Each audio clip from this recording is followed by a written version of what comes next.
السلام علیکم ورحمۃ اللہ وبرکاتہ۔ باب العلم انواریہ ایجوکیشنل سوسائٹی اور سید محمد عبدالواسع حسینی بخاری چشتی المعروف امان اللہ نورانی چیئرمین باب العلم انواریہ ایجوکیشنل سوسائٹی کے زیر اہتمام حضرت علامہ مفتی احمد یار خان نعیمی رحمۃ اللہ تعالیٰ علیہ کی معرکۃ الآراء تصنیف تفسیر نعیمی کا سلسلہ وار لیکچر سیریز چل رہا ہے اور آج کا یہ تیسرا سیشن ہے، تیسرا لیکچر ہے۔ ہم حضرت علامہ احمد یار خان نعیمی رحمۃ اللہ تعالیٰ علیہ کی تفسیر کا مقدمہ پڑھ رہے ہیں۔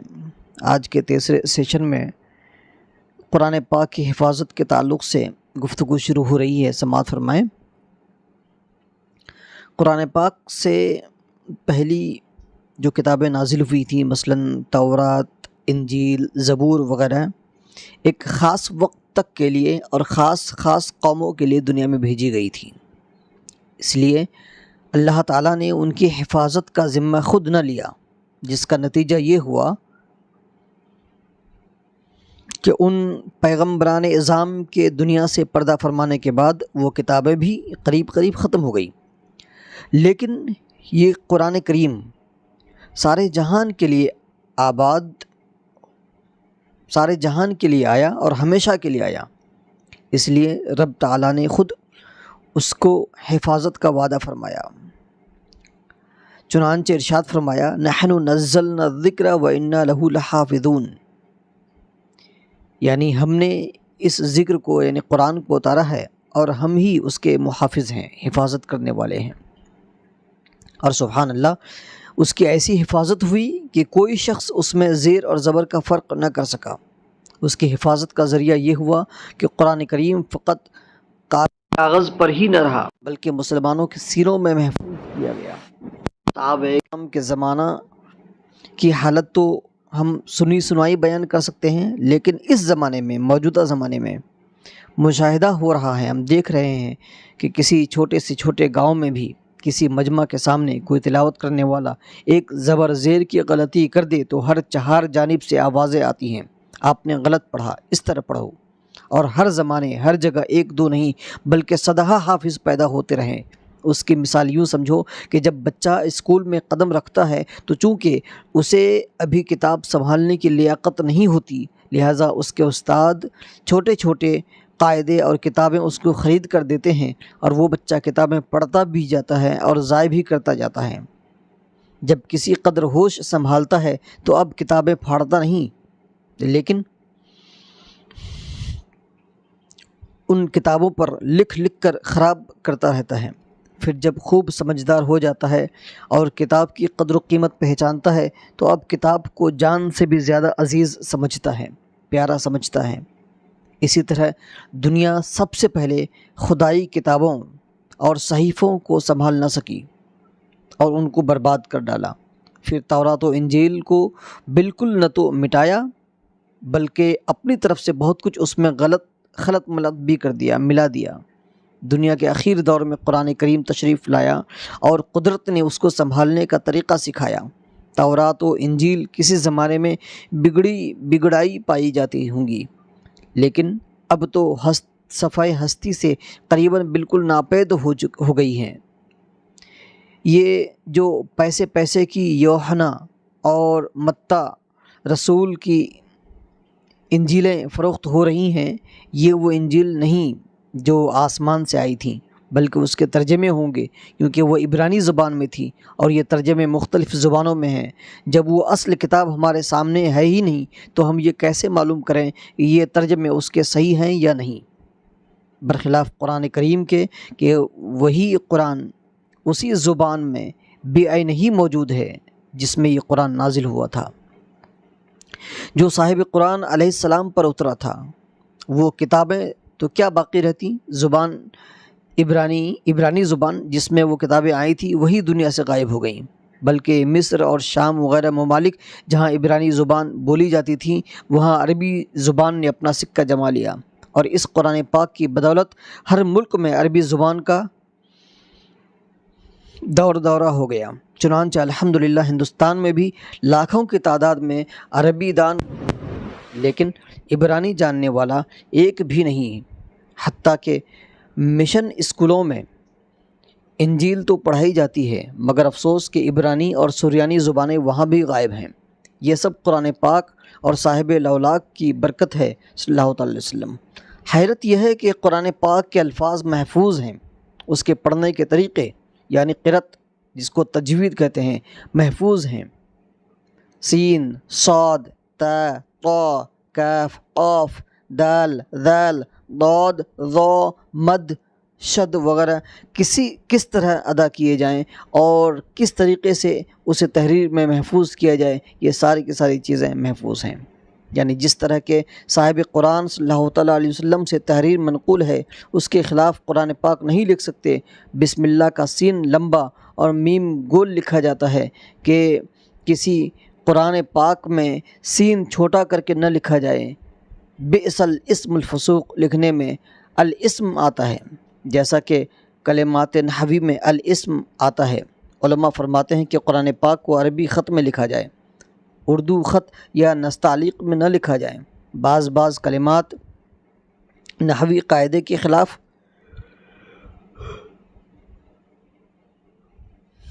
معلوم ہوتے ہیں، لیکن وہ پڑھے ویسے ہی جاتے ہیں جیسے کہ ثابت ہو چکے ہیں۔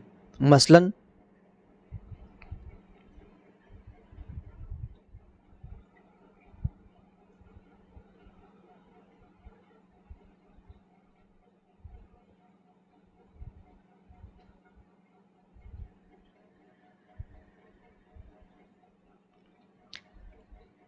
علیہ اللہ ما انسانیہ لنصفعن وغیرہ، ان چیزوں کو دیکھ کر حیرت ہوتی ہے کہ سبحان اللہ، قرآن پاک ایسا محفوظ ہے کہ اس کے صفات تک محفوظ۔ اگر کوئی مصنف ان باتوں کو بنظر انصاف کی نظر سے دیکھے تو قرآن پاک کے قبول کرنے میں تعامل نہ کرے گا، غور و فکر بھی نہ کرے گا، بلکہ اس کے بغیر کسی تعامل کے قبول کر لے گا۔ ان خوبیوں کو دیکھ کر بعض پادریوں کے منہ میں پانی بھر آیا۔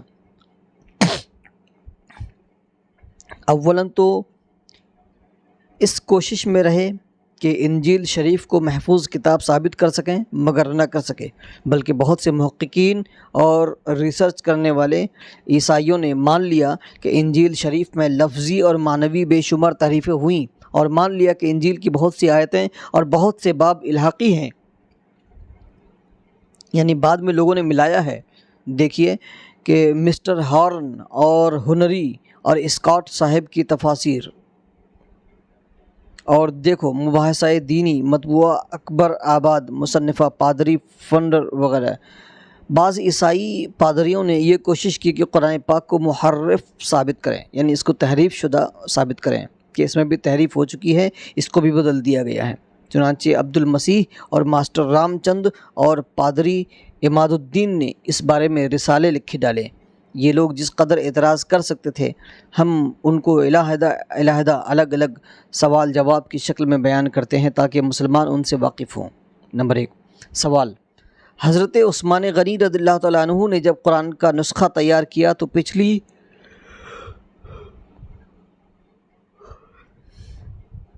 پچھلے نسخوں کو جلوا دیا، جس سے معلوم ہوتا ہے کہ یہ وہ قرآن نہیں ہے جو آسمان سے آیا تھا، بلکہ وہ جلایا جا چکا ہے۔ اس کا جواب یہ ہے کہ اس کا جواب دوسری فصل میں نہایت تفصیل سے گزر چکا ہے کہ ان نسخوں کو جلوانا اختلاف کو مٹانے کے لیے تھا، کیونکہ ان میں قرآن اور تفسیری عبارات مخلوق تھی، ملی ہوئی تھی، آیات کو لے لیا گیا۔ اگر وہ نسخے باقی رہتے تو آئندہ بڑا اختلاف پیدا ہوتا۔ اس دلیل کو پڑھنے کے بعد معلوم ہو جاتا ہے کہ یہ اعتراض محض لغو ہے اور دھوکہ دینے کے لیے ہے۔ سوال نمبر 2: تفسیر قرآن اور بخاری شریف جلد 2 باب جمع قرآن میں ہے کہ حضرت زید ابن ثابت رضی اللہ تعالی عنہ فرماتے ہیں کہ میں نے لقد جاءکم رسول والی آیت تمام جگہ تلاش کی مگر کہیں نہیں ملی، بجز ابو خزیمہ انصاری کے، یعنی ابو خزیمہ انصاری کے پاس ہی صرف وہ آیت ملی کہ ان کے پاس یہ لکھی ہوئی موجود تھی۔ اس سے معلوم ہوتا ہے کہ اور آیتیں بھی اس طرح گم ہو گئی ہوں. حضرت عائشہ صدیقہ رضی اللہ تعالی عنہا سے مروی ہے کہ ایک آیت لکھی ہوئی ہمارے پاس موجود تھی جس سے بکری کھا گئی، جس سے کہ اور بھی آیتیں اس طرح برباد ہو گئی. اس کا جواب یہ ہے کہ اگر ایسی 200-400 روایتیں بھی جمع کر لی جائیں اور وہ روایتیں قابل قبول بھی ہوں اور کوئی بکری پورا قرآن بھی کھا گئی ہو، تب بھی اصل قرآن کا ایک لفظ بھی ضائع نہیں ہو سکتا. یہ تو جب ہوتا نا جب قرآن پاک کا دار و مدار تورات و انجیل کی طرح فقط 2-4 نسخوں پر ہوتا. یہ تو مسلمانوں کے سینوں میں موجود تھا. کاغذ کو بکری اور گائے بھینس کھا سکتی ہے، حافظ کے سینے کو تو قبر کی مٹی بھی نہیں کھاتی. اسے کون کھائے گا؟ وہ صحابہ کرام کا زمانہ تھا. اگر آج بھی دنیا سے قرآن پاک سارے نسخے ناپید کر دیے جائیں، بالکل غائب کر دیے جائیں، تو وہ ہندوستان کے کسی معمولی گاؤں کا ایک چھوٹا حافظ قرآن بھی، ایک چھوٹا سا بچہ بھی قرآن پاک بے نہیں لکھوا سکتا ہے. سوال نمبر 3. مسلمان خود مانتے ہیں کہ قرآن پاک کی بہت سی آیتیں منسوخ ہیں کہ سورہ یاسین سورہ بقرہ کے برابر تھیں، لیکن نسخ وغیرہ ہو کر کٹا کر اتنی باقی رہی. معلوم ہوا کہ یہ قرآن بے نہیں، وہ نہیں جو آسمان سے آیا تھا، بلکہ اس میں سے بہت سی تبدیلی ہو چکی ہے. تو اس کا جواب یہ ہے کہ تحریف یعنی رد و بدل کرنے کے معنی یہ ہیں کہ کتاب والے کی غیر موجودگی میں اس کی بغیر مرضی اس کتاب میں کمی یا زیادتی کر دی جائے. یعنی جس شخص کتاب لکھی ہے یا پھر یہ کہ جس شخص پر اتری ہے موجودگی میں اگر تحریف کی جائے تو وہ تحریف ہوتی ہے. لیکن اگر صاحب کتاب ہی اپنی مرضی سے اپنی کتاب میں کچھ کمی بیشی کرے تو اس کو کوئی بیوقوف بھی تحریف نہ کہے گا. ایک طبیب نسخہ لکھتا ہے، بیمار اپنی طرف سے اس میں دوائیاں گھٹاتا بڑھاتا ہے تو وہ مریض یقیناً مجرم ہے. لیکن اگر طبیب ہی مریض کی حالت میں تبدیلی کی بنا پر اپنے نسخے میں کچھ تبدیلی کرتا ہے تو یہ طبیب کی قابلیت اور نسخے کے مکمل ہونے کی دلیل ہے، نہ کہ نسخے کی تحریف. یہی قرآن پاک میں ہوا کہ بعض صورتوں میں حالات کے موافق خود قرآن مجید بھیجنے والے خدا کی طرف سے ہی احکام بدلے گئے. نسخ کی پوری تحقیق ہم انشاءاللہ اس آیت کے ماتحت کریں گے کہ ما ننسخ من آیت او ننسیها نأتی بخیر منها او مثلها. یہ اس کا انتظار کریں. نمبر 4. ایک اور ہے کہ مسلمانوں کی بعض جماعتیں جیسے کہ شیعہ کہتی ہیں کہ قرآن میں سے 10 پارے کم کر دیں، اور اس قرآن میں سورہ حسنین، سورہ علی اور سورہ فاطمہ بھی تھی، پتہ نہیں لگتا کہ وہ کہاں گئیں. پھر آپ کس منہ سے کہتے ہیں کہ قرآن محفوظ ہے؟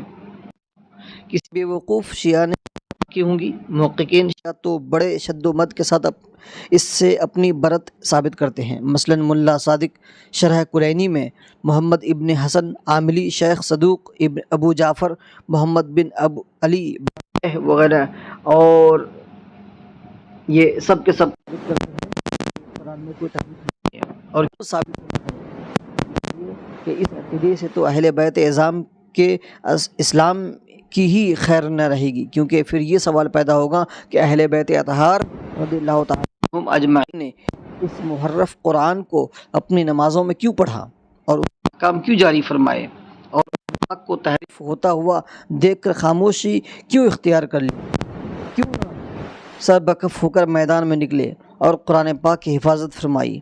اگر وہ اس کام کو کرتے تو تمام مسلمان ان کی امداد کرتے، اگر نہ بھی کرتے تو خدا تو امداد کرتا، اور خدا بھی امداد نہ کرتا تو جان جاتی تو شہید ہوتے. جب مسئلہ خلافت کے لیے امیر اور عائشہ صدیقہ رضی اللہ تعالیٰ عنہما سے جنگ ہو سکتی تھی تو حفاظت قرآن کے خلفائے ثلاثہ سے جنگ ہو سکتی تھی رضی اللہ تعالیٰ عنہم اجمعین.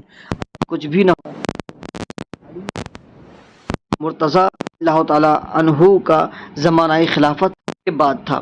اس خلفائے ثلاثہ پردہ فرمایا خوف نہ تھا تو اصلاح مانی ضروری تھی. مقابلہ سید الشہداء امام حسین رضی اللہ تعالیٰ عنہ جہاں یزید کی بیعت کا مقابلہ میں جان دے سکتے تھے، وہیں شہباز اسلام پرواز شمع رسالت رضی اللہ تعالیٰ عنہ اس مسئلہ حفاظت قرآن پر بھی اپنی جان دے سکتے تھے۔ ان تمام حضرات کا اعتراض قرآن پاک کو قبول فرما لینا اس کے صحت کی کھلی ہوئی دلیل ہے۔ ایسا بے وقوف شیعہ ہوگا جو اپنے ائمہ دین پر اس قدر اعتراضات گوارا کر کے قرآن پاک کی تحریف کا قائل ہوگا۔ اس کی زیادہ منظور ہو تو تفسیر فتح المنان کریں، باقی اور واہیات اعتراضات جو کیے جاتے ہیں مثلاً یا قرآن پاک میں انبیاء کرام کے قصوں کے بار بار آنے پر، چونکہ ان کا تعلق حفاظت قرآن سے نہیں، اس لیے ہم ان کو یہاں بیان نہیں کرتے کہ اس آیت کے ماتحت بیان کریں گے۔ وَإِن كُنتُم فِي رَيْبٍ مِّمَّا نَزَّلْنَا والی آیت کے تحت ناظرین اس کا انتظار کریں، ہمارے سامعین اس کا انتظار کریں۔ تتمہ بحث یعنی اس بحث کا خلاصہ چیپٹر بیان کر رہے ہیں۔ قرآن پاک کا طریقہ تحریر حضور صلی اللہ تعالیٰ عنہ منقول ہے، چنانچہ خرپوتی شریف قصیدہ بردہ میں کتب معتبرہ سے نقل کیا کہ حضور صلی اللہ تعالیٰ علیہ وسلم معاویہ رضی اللہ تعالیٰ عنہ کو جب کاتب وحی تھے، قلم کا ہاتھ میں لینا دوات کا موقع پر با کو سیدھا کرنا، سین کو متفرق کر کے لکھنا، ٹیڑھا نہ کرنا وغیرہ سکھاتے تھے۔ اس لیے قرآن پاک کی تحریر اور اس کی تلاوت ہر ایک میں سنت کا اتباع لازم ہے۔ پانچویں فصل یعنی کہنا یہ چاہتے ہیں کہ جو قرآن پاک ہے یہ اللہ تعالیٰ کی جانب پر اس کی تحریر موجود ہوئی ہے، یہ چیز جو ہے انسانوں کا کام نہیں ہے۔ اس میں پانچویں فصل ہے قرآن پاک کے فضائل اور فوائد کے بارے میں۔ انسان میں کیا طاقت ہے جو رب کے کلام کے فضائل اور اس کے فوائد کو پورے طور پر بیان کر سکے؟ مسلمانوں کی واقفیت کے لیے چند باتیں اس کے فضائل سے متعلق اور چند فائدے بیان کیے جاتے ہیں۔ کلام کی عظمت کلام کرنے والے کی عظمت سے ہوتی ہے۔ اگر بات فقیر بے نوا کے منہ سے نکلتی ہے، اس کی طرف کوئی دھیان بھی نہیں دیتا، اور ایک بات کسی بادشاہ یا حکیم کے منہ سے نکلتی ہے تو اس کو دنیا میں شائع کیا جاتا ہے۔ اخباروں اور رسالوں میں اس کی اشاعت ہوتی ہے۔ غرض یہ کہ کلام کی عظمت کا پتہ کلام والے کی عظمت سے لگتا ہے۔ اسی قاعدے کی بنا پر اندازہ لگا لو کہ قرآن پاک ایسا معظم کلام ہے کہ اس کے مثل کسی کا کلام نہیں ہو سکتا، کیونکہ یہ خالق کا کلام ہے، خالق کائنات کا کلام ہے۔ مثل مشہور ہے کہ کلام الملک ملک الکلام، یعنی بادشاہ کا کلام کلاموں کا بادشاہ ہوتا ہے۔ اس کلام ربانی میں سارے علوم اور ساری حکمتیں موجود ہیں، جس میں سے ہر شخص اپنی لیاقت کے موافق حاصل کرتا ہے۔ اس کا پتہ عقل سے لگتا ہے اور تفسیریں دیکھنے سے معلوم ہوتا ہے کہ جس مفسر میں جیسی قابلیت ہے اسی قسم کے وہ بیش بہا موتی اس قرآن پاک سے نکالتا ہے۔ منطقی مفسر کی تفسیر سے معلوم ہوتا ہے کہ قرآن کریم میں از اول تا آخر منطق ہی منطق ہے۔ نحوی اور صرفی مفسر کی تفسیر سے پتہ چلتا ہے کہ صرف اور نحو ہی ہے۔ فصیح اور بلیغ مفسر کی تفسیر سے ظاہر ہوتا ہے کہ قرآن کریم میں فصاحت و بلاغت کا دریا موجیں مار رہا ہے۔ صوفیہ کرام کی تفسیروں سے معلوم ہوتا ہے کہ قرآن میں سب کچھ ہے، لیکن جیسا کہ اس کا شناور ویسی اس کی تحصیل، جیسا جو ہے تیرنے والا ہوتا ہے، جس طرح سے جو ہے سمندر میں غوطہ لگانے والا ہوتا ہے، جتنی وہ ہوتا ہے اسی قدر موتیاں وہ نکال لاتا ہے۔ تحصیل مطلب نتیجہ۔ پھر جہاں تک سمجھنے والے کی سمجھ، وہیں تک اس کی تحقیق اور اس کی مثال یوں سمجھیے کہ ایک جہاز سواریوں سے بھرا ہوا سمندر کے سفر سے آ کر کنارے لگا۔ اس جہاز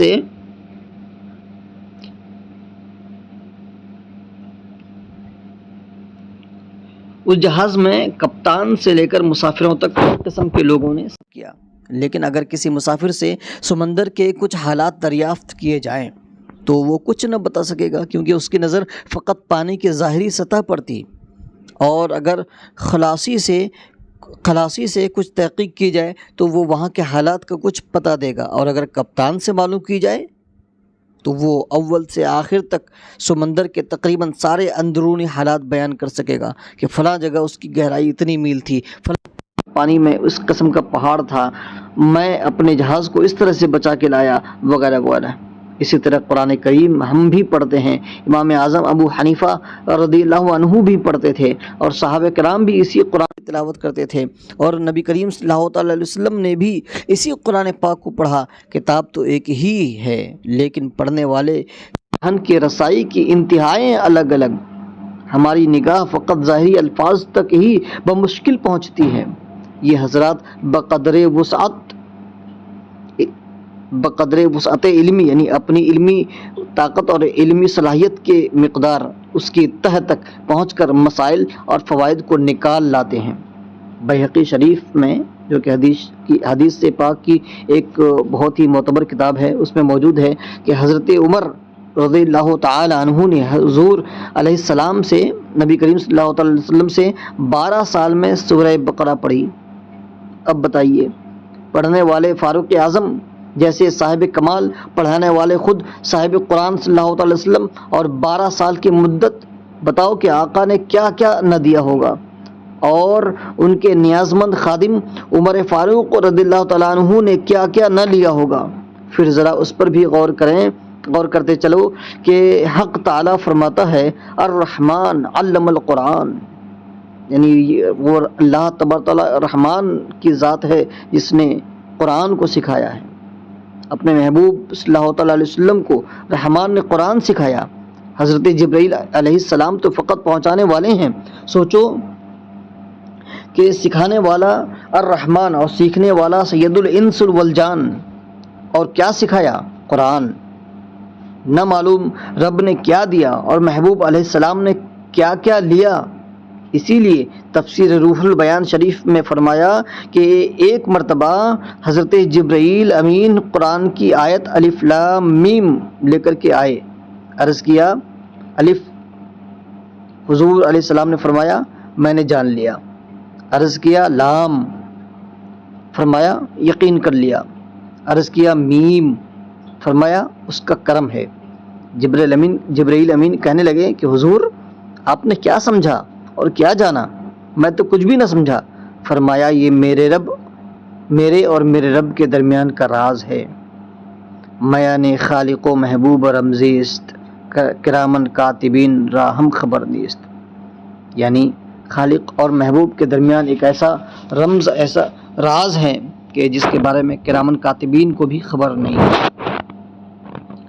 ہمارے اس عرض کرنے کا مدعا یہ ہے کہ کوئی بڑے سے بڑا عالم اور بڑے سے بڑا زبان دان قرآن پاک کے متعلق یہ خیال نہ کرے کہ میں نے اس کی حقیقت کو پا لیا۔ قرآن پاک ایک سمندر ناپیدا کنار ہے، جتنا اس کا برتن اتنا وہاں سے وہ پانی لے سکتا ہے، لیکن کوئی یہ نہیں کہہ سکتا کہ میرے کوزے میں سارا سمندر آ گیا۔ غرض کہ قرآن کریم حق تعالیٰ کی عظمت کا مظہر ہے، جیسے اس کی عظمت کی انتہا نہیں ویسے ہی اس کی عظمت بے انتہا ہے۔ شعر: کلام اللہ بھی نام خدا، کیا راحت جاں ہے، عصائے پیر ہے، تیغ جواں ہے، حرز طفلاں ہے۔ خیال رہے کہ تمام انبیاء کرام کے معجزے قصے بن کر رہ گئے، کوئی معجزہ نہیں جو آج دیکھا جائے، مگر حضور کے بہت سے معجزات تا قیامت رہیں گے جنہیں دنیا آنکھوں سے دیکھے گی۔ قرآن کریم میں 6666 آیات ہیں، ہر آیت حضور کا معجزہ ہے جس کی مثل نہ بن سکا، ان کے پڑھنے سے دل نہیں اگتا تھا۔ ایسے ہی حضور کی محبوبیت جو قریباً ہر دل میں آج بھی موجود ہے، ہم نے حضور کے نام پر سکھوں ہندوؤں کو روتے دیکھا۔ ایسے آپ کا بلند ذکر ہر مجلس، ہر جگہ، ہر زبان پر آپ کا چرچا ہے۔ یہ بھی زندہ جاوید معجزات ہیں جنہیں دنیا دیکھتی ہے اور دیکھتی رہے گی۔ فوائد: اب چند فائدے بیان کیے جا رہے ہیں۔ قرآن کریم کے فوائد کا احاطہ کسی کی زبان، کسی کا قلم، کسی کا دل تو نہیں کر سکتا۔ بس یہ ہو کہ یہ عالم کی، یعنی دنیا کی روحانی جسمانی ظاہری باطنی ضرورتوں کا اگر ہم حدیث و فقہ کی روشنی میں قرآن کریم کے صحیح معنوں میں عامل بن جائیں، عمل کرنے والے بن جائیں، تو ہم کو کبھی بھی کسی حاجت میں کسی قسم کی امداد نہ یعنی امداد لینی نہ پڑے، یعنی کسی کی بھی مدد نہیں لینی پڑے گی۔ ہم اس کے متعلق دو طرح سے گفتگو کرتے ہیں، ایک عقلی اور ایک نقلی۔ عقلی یعنی عقل سے، اور نقلی یعنی حدیث اور قرآن سے۔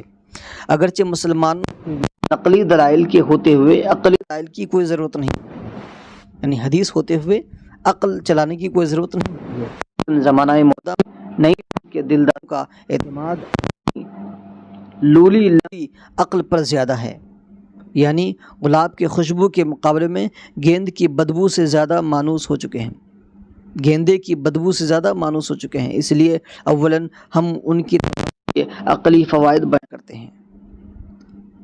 نمبر 1، سخی دو قسم کے ہیں، ایک وہ جو فقیر کو بلا کر دیں، دوسرے وہ جو فقیر آ کر دیں۔ کنواں بلا کر دیتا ہے، دریا آ کر دیتا ہے، اور سمندر بادل بنا کر عالم پر پانی برساتا ہے۔ کعبہ معظمہ بھی سخی اور قرآن کریم بھی سخی، مگر فرق یہ ہے کہ کعبہ معظمہ کے پاس بھکاری جائیں اور جا کر فیض لے آئیں۔ قرآن کریم کی شان یہ ہے کہ مشرق و مغرب میں گھر گھر پہنچا اور اپنا فیض جا کر دیا، اور جو لوگ کے بالکل ان پڑھ تھے ان کے لیے علماء مثل بادل کے بنا بنا کر اپنی رحمتوں کی بارش ان پر بھی برسائیں۔ رہے اس سے محروم آبی نخا کی، رہے اس سے محروم آبی نخا کی، ہری ہو گئی دم میں کھیتی خدا کی۔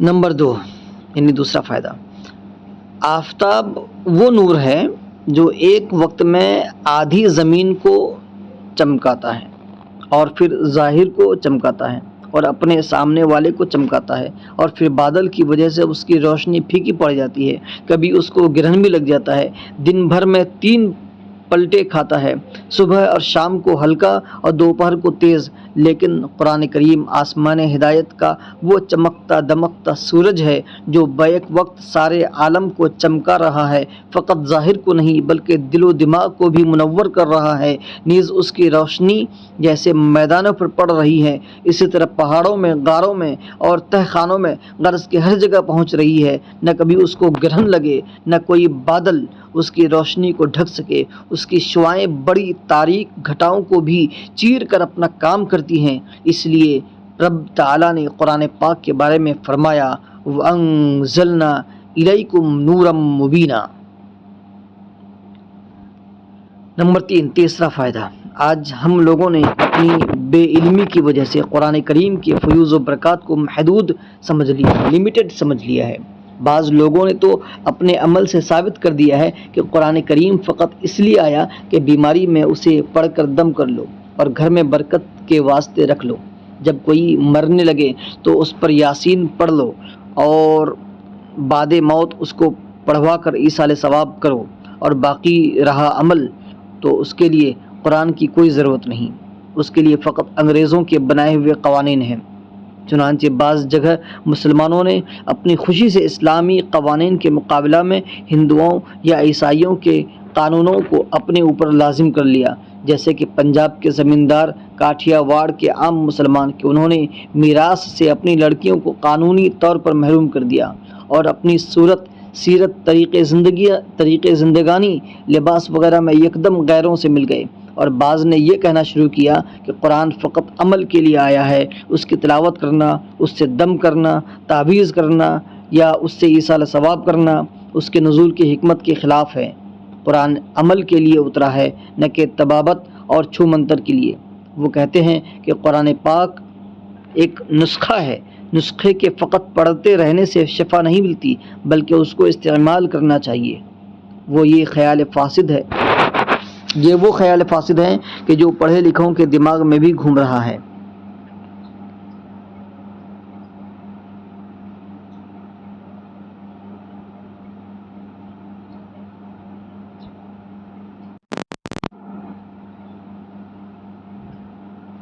مسٹر عنایت اللہ مشرقی اور ابوالعلا مودودی اور عوام دیوبندی اسی چکر میں ہیں، مگر خیر سے عمل وہاں بھی غائب ہے۔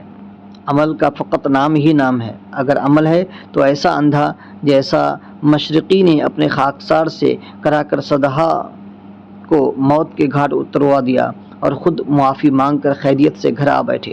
لیکن دوستو، ان لوگوں میں افراط ہے اور پہلے لوگوں میں تفریط تھی۔ جس طرح یعنی جن لوگوں نے کہا کہ جو لوگ صرف قرآن سے جو ہے صرف دعائیں کرواتے ہیں اور جو ہے اس سے شفا حاصل کرنے کے لیے اسے دم کرواتے ہیں، اس کو پڑھ کر کے عمل نہیں کرتے، ایک وہ لوگ ہیں، اور دوسری طرف وہ لوگ ہیں جو کہتے ہیں کہ قرآن عمل کے لیے ہے اور اس سے جو ہے دعا تعویذ نہیں کرنی چاہیے۔ تو یہ دونوں لوگ جو ہیں افراط و تفریط میں ہیں۔